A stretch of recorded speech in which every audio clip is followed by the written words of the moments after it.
Hey guys, we're coming to you now talking about Barcelona, right? Barcelona coming up. Kimi and George battling again. Hopefully, we're going to see that. And I think this is make or break for George. If he doesn't get on top of Kimi here, I think it might be the start of the downhill slide for him. What do you guys think, Ray? Um, yeah, it's a defining moment in the season, right? Because I've seen somewhere where one of the commentators say that he is what 69 points behind, right? Hmm. And it's Hmm. historically nobody's come back from that type of deficit or whatever, but we have more races than normal. So I think Barcelona is going to be his make or break. Yeah, if he doesn't do a showing, then I think he is. Yeah, it's going to be tough to come back right after that because if Lewis keeps up his push, right, and George is not able to capitalize on the opportunity, he's going to struggle for second place. I think. Yeah, yeah. Simon? Totally agree. I think George has to win, well, come close to winning the next two races to kind of get his confidence back. But yeah, there's a lot more cars in the mix now, so there's no guarantee that he's going to win races. I see that Max was very strong last weekend, even though he had an issue at start. But Max, Lando, Piastri, Lewis, Charles. I mean, he's not just racing against Kimi right now. He's racing against Kimi as far as points are concerned. But Hmm. it was just him and Kimi the first three races, and no one could keep up with him.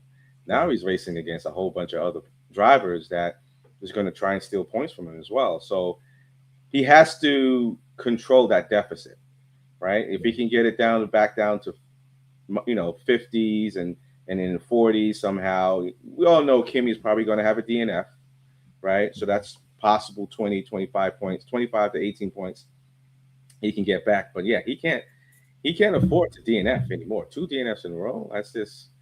Um, that's just blasphemy for him as far as world title. Right? Well, yeah, I think yeah, definitely if he has another DNF for a poor showing out of the points, that's gonna be the start of the nails in the coffin for him, But I think being that the Mercedes cars are still dominant. I mean, you have Max, you see that Ferrari is lurking around there with Lewis and Charles.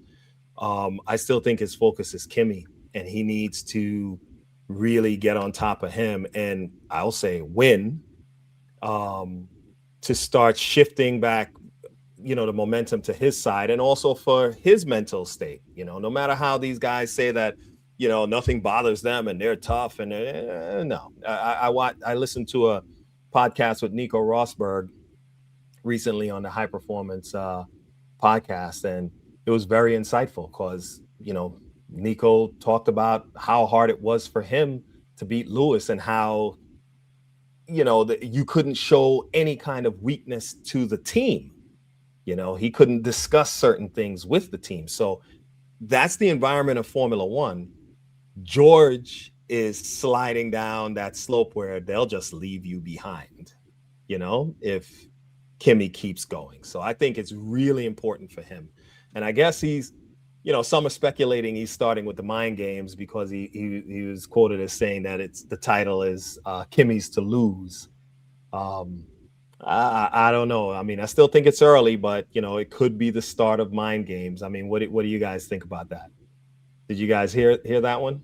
Yeah, I mean, um, it could be both, right? This could Mhm. be the truth, and it could be mind games. I think um, Kimmy's young; he's 19. There's going to be some stage in this series where he's going to, just from recent bias, pull a Piastri. Right? Piastri was strong last year, strong the year before, Right. and then right when he was winning last year, things kind of took a turn for the worse, and Mhm. he lost it to both Verstappen And Lando. and Lando. Right? So there's going to be some turmoil this year. He's not going to have a smooth sailing all the way to the end, and that's when Russell's going to have to pounce, Yeah. take advantage of it, and the other drivers. And Yeah. it's inevitable. If it's so, Yeah. if we all sit here and say Kim is going to have a beautiful, you know, opportunity all the way to the world champion. We all know that's not going to happen. So how he deals with adversity is going to be tricky. So Russell was trying to plant that seed in there now and say, "Hey, man, it's yours to lose. What you going to Yeah, do?" yeah, yeah, yeah, yeah. Right. Well, I think it is Kimmy's to lose, right? Because he's the guy that has the most points, right? So he's the one that's gonna. He's not. If he doesn't build more points, right, it's his to lose because he's ahead of the whole game. Everybody's trying to build while he has the big chunk. So Mhm. it's up to him to see, how he handles that, right, and what he does with that, and hope he doesn't have, one of those moments, because he's a passionate driver where he makes a little mistake and go off the deep end because of it. So yeah, I would tend to agree that it's his to lose right now, especially if he walks away winning next weekend, Mhm. right? Yeah, then yeah, definitely it's his to lose at that point, right? Because I think that's a pivotal point in the season, Mhm. right? So and it would suck, right, if he went and lost it. So yeah, I Well, think well, he's gonna watch. well, I know I read that he said that he's not even thinking about the world title right now, which would be smart. If it is true, that would be the smart thing to do. He's taking it race by race. And that would be good because if you really lock in on that, you can alleviate some of the pressure, you know, that you may bring on yourself like, oh, I want to win this. But yeah, as we get further down in the season, if he's still on top, yeah, then he might start feeling a little bit more of it. And the other thing is that this weekend we're gonna have hopefully the full field. Max is gonna be there. Hopefully the Red Bull, is functioning and he can stay in the Grand Prix. But I still think the battle is still going to be between the two Mercedes. Even that, because I know at Monaco they were saying, "Oh, Max wasn't there to challenge him." Okay, that's true. That's true. But Kimmy still drove a great race. But I think um, going forward, it's still between him and George. It's only if George falters, then somebody else will step in. One of the other guys, one of the other runners. Dare I say it that way? But yeah, Yes, because they have the fastest cars on the track, right? So it should be the both of them, right? Nobody else, everybody else is waiting to pick up the scraps until somebody else on the other, one of the other teams start picking up, figure out how to pick up the pace. It's just between the both of them for them to mess it up. yeah. My opinion. Simon, yeah, Simon. Yeah, I mean, I just think right now that George and Kimmy, I still think it's their championship until we get some consistency from anyone else. Even Ferrari is showing inconsistencies here and there, right? So it was Mercedes, then Ferrari, and then there was a sprinkle of everybody else in the first three races, right? Mhm. But Mercedes was clear ahead, and they still are, to some degree, and they really haven't done any major upgrades. Yeah, right. So yeah, Yeah, it's yeah. theirs to lose. It's Kimmy's to lose. It's George's to lose. I mean, George should add that sentence in his repertoire as well. I mean, it's yours to lose too, George. Yeah. You know what I mean? Well, Anyway, I think he's kind of aware of that because I know he mentioned that he never had any issues with his car when they were finishing P7 as such, weren't as competitive, but now that he has the car, now he's facing these issues. So I think he knows. I think he's just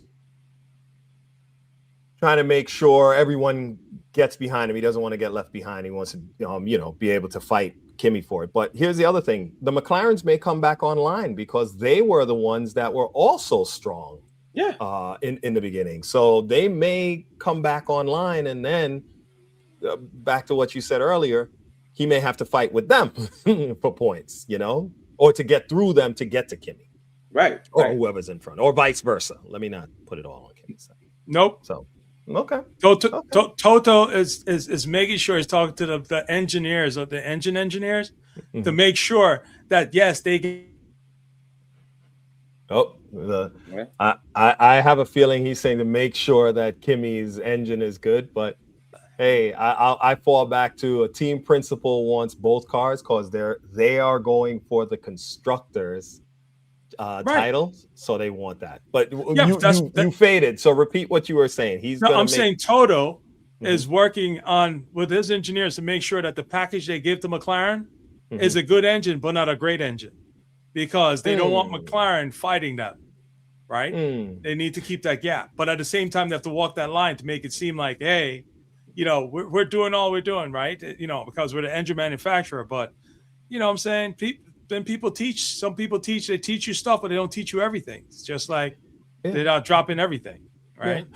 Yeah. Well, I know. My understanding is that, you know, that as an engine supplier, they provide them with the latest engine, but they don't give them the full handbook of how to unlock all of the full potential of the engine. So that's where McLaren has to figure that part out on their own, you know, and that's the advantage that Mercedes will have. So yeah, I'm sure that's, you know, that's in play. But McLaren, you know, make your own engine and you be all right. There you go. There you go. Like Red Bull powertrains with the assistance of Ford, they're doing. But yeah, but anyway, but okay. So Barcelona this weekend. Let's see how this plays out. You know, I like to see a battle, so I would like to see George get back on top and then see him and Kimi fight it out for the rest of the season. I would love that, reminiscent of Lewis and Nico. So we'll see. We'll see. All right, everyone. We'll see you Sunday. Take care. Right. Take care.